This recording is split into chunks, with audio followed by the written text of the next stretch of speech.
Hi, I'm still Roger, and it's a pleasure to be here with you today. We have an incredible game for you coming up here.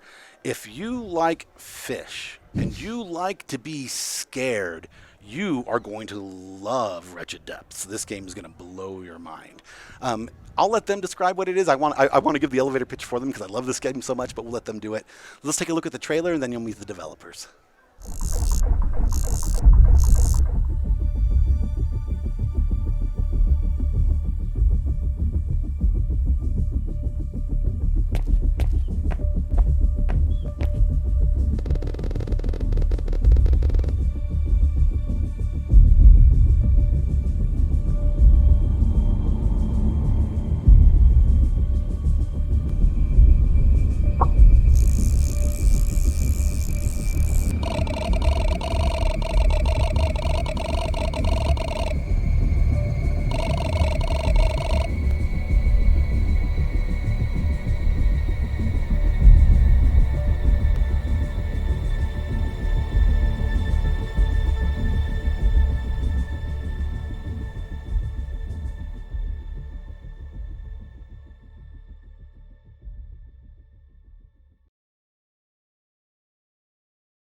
You're guaranteed to be hooked on this game, right? And so here to tell you more about Wretched Depths are some of the developers. Why don't you introduce yourselves and then maybe tell us a little bit about the game? All right, I'm Massimo. I'm a writer and producer on Wretched Depths. I'm Ryan Brooks, and I am a lead engineer on Wretched Depths.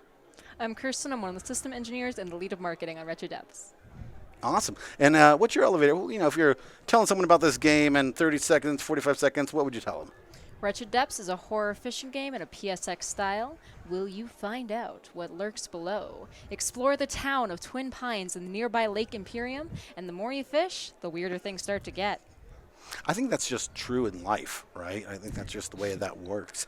All right, so this game is literally almost too cool for school, right? Like, it's just such a great idea, and you executed it so well.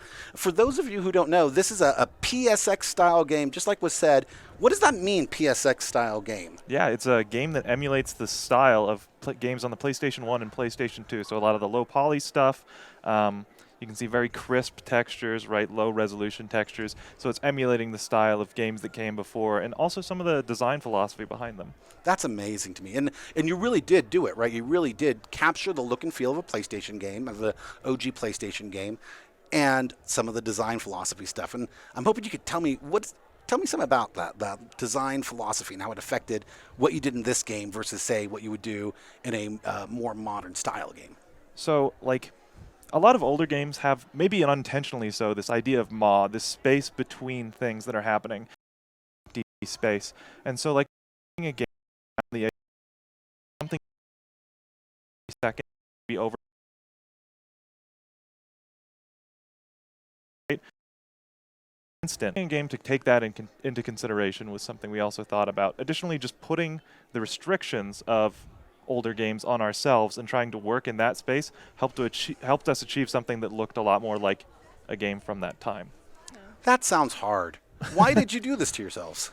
One of the things I love personally about PSX-style games is because there's a little bit more ambiguity to what you're looking at, you can kind of project your own thoughts and feelings onto the things you're seeing, and things can be a little bit more creepy if you take your own imagination and put a spin on it. Oh, that's great, right? I think, and again, like, this was the style of game that was played when I was your age, and you nailed it, right? Like, it's unbelievable. Like, I'm just going, it feels like this was a game that I forgot to play, back when I was in college. I think we established that basically day one that we were going to do PSX and stuck with it. So I think that definitely helped a lot. Was that everyone knew starting, this is going to be a PSX game. We're not going to change that. And I think that's definitely helped us keep a consistent style with all of the artists and modelers on our team. And I think just having that early on really helped us, like, set us up for a lot of success. No, I think that's absolutely true. Your team did a really great job of defining what it wanted to do early and then chasing it. Can you talk to me a little bit about those design pillars? So one of them is definitely PSX style, right? Mm-hmm. What are the other pillars that hold up this game? I think we wanted the game, one of the pillars was that we thought the fishing should feel good. That's the main part of the game, so obviously it should feel good. And so we spent a lot of our development time, especially in engineering, just tweaking and tweaking that fishing. We wanted it to feel enjoyable and relaxing so it could play with the fear factor of everything. So that was one of our design pillars. I think another one was sort of the idea that we wanted the game to be atmospheric and not overtly like full of jump scares. We wanted it to be more of a slow burn. And so when we did decide to put in things that would come up and surprise the player, we wanted to sprinkle them in a way that wasn't constant. Yeah, this game doesn't feel like a haunted house. It feels like a delicious story, right? Definitely. That unfolds over time. So we're looking at some of those story elements now. So this doesn't look like it has anything to do with fishing. Yeah. So a lot of it is just uncovering a mystery around this whole town, and a lot of it comes up to with the player's own exploration.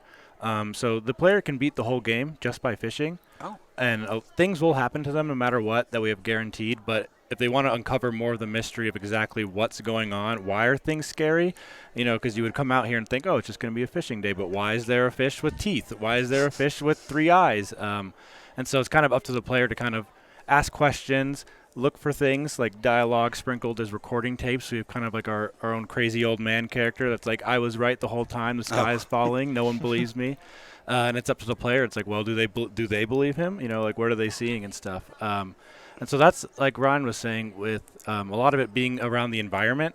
So we didn't want a lot of in-your-face jump scares. We wanted we wanted the players to realize that the gameplay loop is going back to town and this lake over and over again, and we want them every time they go back. That was off, that wasn't there before. And so it's kind of like a really subtle, gradual building up of this environment while you're fishing. And I think that is such a good way to achieve what you were talking about earlier, that using your imagination and feeding it so that you start scaring yourself almost, right? Rather than someone just like in a haunted house popping out at you, right? Like so many games do. What were some of the technical hurdles with making this game? I think some of the... There were none. Is that what you're saying? It was actually perfect. I think There were one of so the many, things right? was making sure we stuck to that style. Yeah. There was, across both the development, the art, the code, all of it, just kind of sticking to the style, truly, the PSX game. And making sure that across everyone working on it, that the style ended up being cohesive. Yeah, we had to sort of assert that several times. Tried to make lots of style guides, obviously, show each other's work, share our processes, right? And then that helped a lot. But it was a lot of extra work, I feel like, that we had to do making that sort of stuff to get everyone on the same page. Yeah, because it's not just like an art guide that people have to stick to, right? Like it's not just a genre that people have to stick to. It's a different era and a different way of thinking and playing and looking at games. I mean, yeah, we had to, sometimes we'd have to be like, okay, we need this poly count to be under this. Even though the game can run that, like Unity can run that just fine. We'd be like, well, for the style, do it under this. Pretend like we can't have a higher poly count than this. Talk to me about that. What was it like having to practice restraint? Because it's like you could have had the choice between a fast sports car, but you chose the classic car, right? Yeah, I mean, sometimes people would put in models that were too high resolution and be like, this is beautiful, but it doesn't fit the style of our game. And I'd be like, we have to rework this a little bit. And yeah, we had to use restraint a lot throughout the game. So in times we would want to make systems feel a little bit smoother than they are. And obviously we want it to be playable. We want people to have a good time playing it. But there's certain weird quirks of older games that we wanted to include in there too, and that sort of aligns with the idea of okay, we don't want this nice sports car. We want something a little bit old and run down, because that sort of feeds into that idea of horror. And so yeah, there was some features that we tweaked to feel a little bit more classic than the sort of thing you would see with more modern games. Yeah, and I want to congratulate you, because you didn't just capture the nostalgia factor, you really captured that old school charm, right? The things that made those games quirky and fun. And so I'm wondering if you could talk to me a little bit about the mechanics of the game. What is it? What are you actually doing playing in this game? You're fishing, but what does that mean? Yeah, so the goal is to reach the bottom of the lake, and that's where all the rare fish are that sell for a lot more, weigh a lot more. And so you start out with an old kind of dinky rod and a really standard lure and our mechanic is rods allow you to cast further, lures allow you to go deeper. And so throughout the game you'll unlock the next level. And so, this one allows you to go 10 feet deeper. The next one is 15 feet. And so as you basically progress through the game, you're getting better and better equipment, and that's kind of how a lot of the stages in our game work. So a lot of our events trigger based on what lure the player has. So they get the second lure. Now they're at stage 2. Stage 2 events will happen. oh, they bought the third lure now. Stage 3 now happens, and so on and so forth until they reach the bottom. Yeah, it's how time progresses in our game, basically. It's fascinating. So rather than going to different lakes or different places, the unlocks of new content happen with different lures? Yeah. Oh, wow, that was really smart. Who thought of that? Yeah, that was actually like a communal idea. Yeah. And I mean, it was this core idea that we wanted to build an environment and fill it with things and have those things change slightly over time, as you were saying. And that sort of builds, like, you get used to this environment. And when something's off, then you're afraid of it, right? And so that was sort of built on that idea that we wanted to follow. I want to ask you a hard question because I think it's actually a really unique thing for a team of your size. Like, how big were you? 26? 26, 27, something Yeah. like Yeah, that. that's a lot of Yeah. people. That's a healthy amount. It's a little bigger than the other classes that you've had that were like 3 or 4, just right? Yeah. 7 at most. 7 at most, yeah. Yeah. So it's very difficult to get that number of people coordinated, and even harder to get to that point where they're sort of gelling together, that you can make real decisions together, like this sort of, and not that it's a consensus or even a democracy, but it just kind of feels right, these ideas, right? Can you talk to me about how you got that cohesion? Well, Yeah. one thing we did, we had several different sub-teams built kind of within our team structure to tackle very specific tasks, and that kind of made it a little bit easier because you weren't directly working with 27 different people. You were working in maybe your sub-team of like 7 to 10 people. So that way you kind of communicate within that group and get that section of the game as good as possible. So like we have one team really driving on assets, one really working on the systems of the programming, one like working on the events of the game, things like that.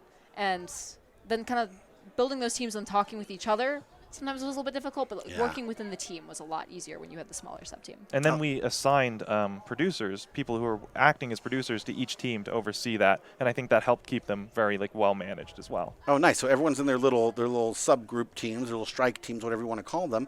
And then, but how do you bring them together then? Like when they're all doing these, like how do you not end up with like someone making a pie and another producer making a pizza? So that's kind of what their producers come in, is they're kind of like managing their own sub team, but they're also like the communicator of with the other producers. So like with events, it's like, hey, we need a scary monster guy that pops up here. Assets team, can you make a scary monster guy? Here's like a 2D drawing of what we want him to look like. And so then the asset producer would be like, okay, hey, I need someone to make this. And then, so it's like the constant communication with these producers allows where all the producers have to worry about is making sure people know what they need to do and who's doing it. And so that lets like the talent team just have to work on actually making the thing. And so it's like you don't need to think about, more than you really have to. So it takes off a lot of stress from other people, and people can just focus like, I'm a 3D artist. I want a 3D model. Oh, this is my task. I'm going to do it. Here you go. What's next? And so that's kind of like our loop of routine was kind of like getting a task from the producers communicating who needs what from each team, and then assigning people to do it, and then making sure it gets done on time and and it looks good with quality and everything. People should pay you to describe producers. Like that is the best description of what a producer does that I've ever heard. Right. So thank you very much for Yes, that. of course. I'm going to clip that and take it and use it later. Yeah, please do. Oh, good. I have permission. Hey, this is going to work out I great. consent. There we go. Hey, so the game itself seems to have 2 major environments. Is that right? The lake and the town? Yep. Right? And clearly you're going to fish in the lake, right? What kinds of things happen in the lake and make it different from the town? Or what happens in the town that makes it different from the lake? Yeah, totally. As you said, you fish in the lake. A lot of the events that happen in the lake. So a lot of the sort of like core ideas of the game.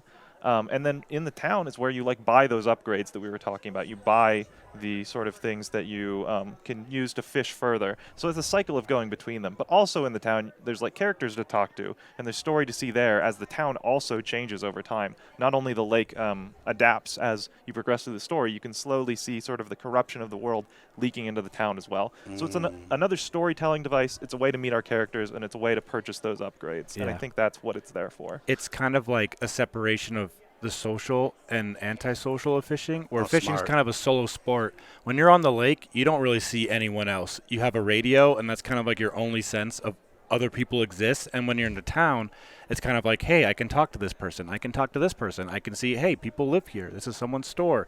But on the lake, it's basically just you, nature, and whatever you manage to catch. Oh, nice. Yeah, I love that contrast. I think it's really good. And I guess I want to ask, so I fish, right? And I've spent a lot of money buying new lures. I have to do work to get my money. What do you do in this game to get the money for the lures? You sell the fish. Oh, you're kidding. You're doing work. These spooky, teeth Yeah. Like, I gotta be honest, a fish with teeth is terrifying, right? Oh, yeah, Oh, totally. yes. Yeah. Like- Absolutely. And you sell them? Yeah, There's, So- there's a certain guy that likes them. Yeah, there's your standard store owner. He doesn't really like those fish, but you might find an odd friend in a back alley somewhere who'll no questions asked. But you don't know what he's doing with them. But hey, he pays you for them. So it's a guy with a trench coat and a cooler, Yep. and you're selling your fish to him? Yeah, Yeah. that's basically him. Oh, you that's don't know amazing. you don't know what he does, Spot where he on. gets the money from. But hey, he's telling them. So That's absolutely incredible. Hey, so we have about 2 minutes left, and what I want to do is give you a chance to talk about something you really want everyone to know about this game, Yeah. and then why don't you go ahead and tell them where they can download it and where they can find it. Yeah, so I think one thing that we're okay with talking about it, we're going to continue development on the game. At least some of the team is interested in staying on and truly making this what we believe it can be. Yeah, I mean, there was a lot of things we had to cut out of this game because of just the time constraints. We have to get all these people in order. We have to figure out what we're doing, and we obviously our ambitions are always a lot higher than what we can end up doing. And so as a way to sort of see that through and see our initial vision through, that's what we're doing. yeah, and we're out of early access. We have a fully developed 1.0 version now. It's available on Steam. Wretched Depths. Wretched Devs is also our socials and everything. But yeah, we are fully out of early access. You could download our game on Steam for free now, and I think a bunch of the other Capstone games are working on making a Steam bundle with all of them and just in one-click download, so I'm you don't have so to excited about that. so you don't have to search individually. But yeah, on Steam, that's the main place to find us. Awesome. And so the game is available now on Steam. Yep. And you could download it. You could still wishlist it, right? You can just wishlist things that are Yeah. there, right? Yeah. And that wishlisting is funny because it actually helps the game get discovered on Steam Yep. and discovered in media. Sure So does. do that. Wretched Devs with a V, right? that's That's it. the handle for Twitter and all that, Yep. right? Twitter, TikTok, Instagram, all of it. We Oh, have a little I bit of have- everything. I have always made it a point not to look at students' TikToks until after graduation because but I'll look at Wretched Devs. That sounds fun. It sounds like it's a safe one. Yeah. And then finally, I guess what I heard from you was that you're going to continue this game after graduation, which means that you have the opportunity to invest in Wretched Depths. So if this is your jam, you should download it, play it, and then, call them up. And Yeah. you could get on the ground floor, or excuse me, the bottom of the lake of a really cool project. Yeah, we've been in We're- early access on Steam, and we take so much of that feedback into consideration. So Yeah. you're genuinely telling the truth when you say that. I know you have been really, really responsive to community feedback, and that goes miles, both in terms of creating that community, but also creating a great game. Totally. Yep. It's a bit of that co-design, right? There were bugs we never would have found with like our limited play testing with our class that we've managed to find. Someone said, "Hey, I found this bug. This is how I recreated it." We can reply, "Oh, thanks, we fixed it," and it's not a problem anymore. The depth of the Wretched Depths community knows no bottom. Yep. Sorry does. about that. Yeah, no, Hey, we're, no, we're it's good. planning to open up to beta testing as well throughout Oh, the next wonderful. iteration of Wretched Depths. So we're going to kind of have more of that community development process where people can come in and beta test our game and learn more about kind of our whole development process. And we're really Love it. excited about that. Yeah, well, community, you can help them out, and then we'll continue to help Please. you out too as much as we can. All Please right. do. Anyone here? We have plenty of stickers upstairs still. So. Oh yeah, go get a Sure sticker. do. How could you not? All right, thank you so much, Wretched Yes, of Depths. course. It was Absolutely. just an honor and a pleasure to have you here. And honestly, this is one of the more original games that we've seen in a while, right? This is the first PSX-style game, and this horror and fishing combination. Like from the minute it was pitched, it was so juicy, right? Yeah, Like, thank you ooh, so much. That's got to happen, right? Yeah. So congratulations on delivering on a wonderful promise. Thank right? you so much. Of course. All right, and so we're going to cut to a break, but thank you, Wretched Depths, for being here. Thank you. Thank you. Thanks.